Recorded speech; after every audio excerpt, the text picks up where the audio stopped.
Right, how are we doing everybody, and welcome to Russell Heritage Golf. Today we're going to be talking about the start to the downswing.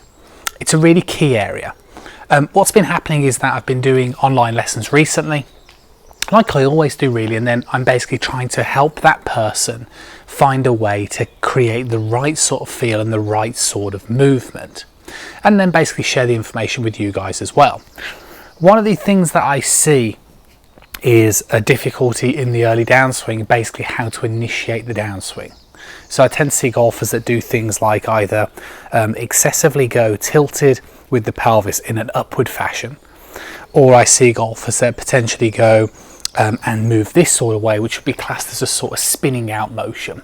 So both on the side on profile, they both kind of look this way, that then leads to flippiness, or this way, which would then lead to kind of, should we say, more of a kind of too steep over the top sort of motion. So what we need to do is that, as we discussed in yesterday's video, you want the hit to be, you know, very much a rotational upward sort of motion, swinging towards your sort of capacity, but still obviously within sequence. But talking of sequence, that's the thing, you see, like we have to get the sort of pivoting action correct. And it's the same with any other kind of side-on sport or any other kind of analogy where if you were throwing a ball, you'd still step this way or whatever it might be. You know, we've got to be able to keep the space as we start the downswing. We don't necessarily want to saturate the space, and we don't excessively want to kind of get too tilted either. So today got kind of three things on this area, that are things that you can do. Two are drills that you can do at home, which again I'll be kind of suggesting that people that are doing the online stuff that will be doing, and the other one is one that you can potentially do in the garden as well. First one is similar to a drill that I did last week where we used the cane. The idea this time is to place it, feed it between both legs basically, so both thighs. So as I kind of swing, so as I place it through the thighs, sorry, I'm now putting a pressure on my right hand like so, taking my setup position and making sure I turn towards where I would normally resemble my backswing. So I've basically really turned the pelvis, keeping the leg bent, and made sure that I've got to a 90 degrees worth of shoulder rotation. As I transition, like I said, things we're trying to avoid is either this or potentially this. So see the way the cane immediately moves out in this sort of direction. What we need to try and do is move more this way. So it's very, very subtle in terms of this sort of exercise. So you can see the way that I'm trying to basically pull my left leg back without changing the plane of the right leg, which means not this way or excessively this way. So this is a much more kind of subtle drill, but this is that sort of feeling that you want to have towards the top of the backswing. Or sorry, towards the top of the downswing. So as I swing up, as I kind of come back to recenter myself, it's more this way rather than this way, or potentially too much this way.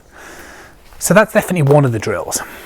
You're trying to activate the correct sort of muscle group and basically trying to use more the sort of glute area as you initiate the downswing than anything else. So another useful one would be if you place your hand, your right hand on your trail leg, so your trail hand on your trail leg, and then put your lead hand across your trail shoulder, so my right shoulder. And if I again kind of swing up towards the top and pause, the idea is very simple. You need to rotate in the downswing, but without this moving. So see the way now I can keep my hand outward facing as I rotate. Now the reason why you put your hands across your chest, across your shoulder, is to encourage your chest and everything to still move. Because what you don't want to do is just try and move the lower body. You can actually rotate everything. So there's another good useful exercise of something that you can get to feel that sort of separational rotational movement where you're still retaining this sort of sense of squatting more in towards the ground. But again, the squatting motion is happening as a byproduct of moving correctly. So it's happening because I'm rotating back and then I'm rotating this way, but I'm not excessively shifting this leg around one way or another. So those are two drills which again 100% I'd suggest that you do whilst at home, whilst we have time on our hands, and potentially ongoing if this is an area of the golf swing where you struggle. What you can then do to conclude is just work on the stepping in drill. Now the stepping in drill is very simple.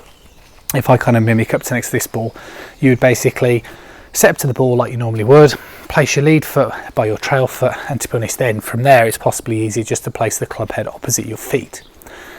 Take the club back for the first couple of feet just to stop the sequencing going too much this way. But then basically as you're completing your backswing, the idea is very simple, that you want to re-establish your lead foot.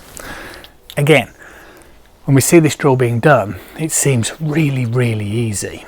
But the difficulty is actually what tends to happen with most amateurs, again, if I kind of mimic it more from face on, is that as they're swinging back and they go to step, the leg, can you see the way the leg goes more this way? And again, you're potentially going to get stuck. If that leg is firing too much in this sort of direction, you're potentially going to get too stuck. We need to keep space.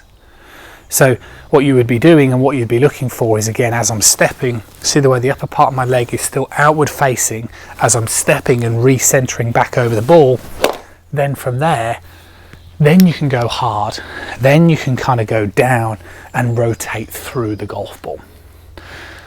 You need to do these drills, as I say to everybody online. And what you need to probably do is the first couple of drills first to get the feeling for how it should feel in terms of what sort of muscles are involved and whether you can do it. And you should do that slowly. Once you can do that, then you need to make an athletic motion. So then when you're trying to make an athletic motion, that's why the step-in drill is fantastic. Your feedback probably is going to have to be visual.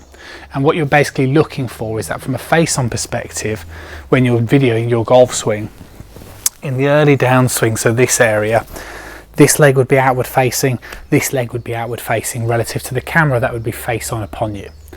From a side on perspective, what should happen is that if your right hip is in this position on the way back, then as you pull the left one back, they should be moving back onto the same line rather than again moving either this way or potentially too much this way. So it's difficult, inevitably difficult, because obviously it's something that's happening at such a fast point in the golf swing. But it's completely doable. The reason why most of us don't think it's doable is because of the way in which we practice. So we don't normally do enough of the drills and the exercises to get the right sort of feeling, to teach the brain the new sort of pathways to basically learn how to move this way. You'll try drills maybe half a dozen times and then conclude that you don't really like it or it's not for you, and then kind of forget about it and assume that it's too difficult. Learning something new, of course it's difficult, but it's also a game that you really love and you want to get better at, and this is one of those moves that tends to separate good to great golfers. So 100%, if you start practicing, it's something that you can achieve.